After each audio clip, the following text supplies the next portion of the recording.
Hey folks, Jonathan Bennett here with another video about Meshtastic, and this one is a bit different.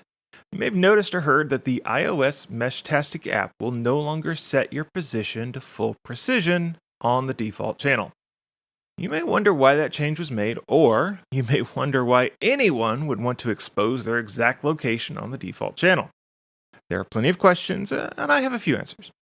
First, position precision is a setting in Meshtastic that hides your exact position, just indicates that you're somewhere in this region. I did a whole video on that one, check it out. So why force users to use it?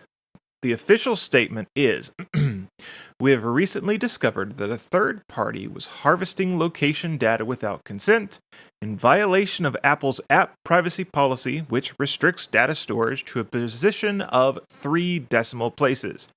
As an immediate precaution, we have reduced the precision of location data that can be shared on the default public network for iOS users only. We are actively consulting with legal counsel to determine the appropriate next steps. For more information on Apple's app privacy guidelines, please visit this link, and then it gives the link off to Apple's site.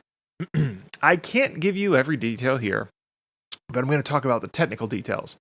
So first off, this is almost entirely regarding the public MQTT server that Meshtastic runs. There are basically two sort of separate problems here. The first is legal compliance when dealing with personally identifiable information. Both California and the EU have some strict laws about what organizations are required to do when dealing with PII. And of course, precise locations are PII. Apple in particular takes this very seriously and has their own set of rules. The other problem is that there were users that set up a device using mostly defaults and were showing up on the various online unofficial Meshtastic maps, in some cases without ever realizing it, and that's not okay. But how does that happen? Anyone on your local mesh can connect a node to the internet and upload traffic to the MQTT server. It's great! You can use it to chat with someone around the world using Meshtastic, and it's also super useful for developers as we're testing new stuff. The only downside is that not everyone realizes they can do this, and anyone can. So when you have your Meshtastic primary channel set with the default key, anyone in radio range can decrypt those packets. That's what the default key is. If you have locations turned on, anyone in radio range can see those locations, and if they really want to, upload them to an MQTT server.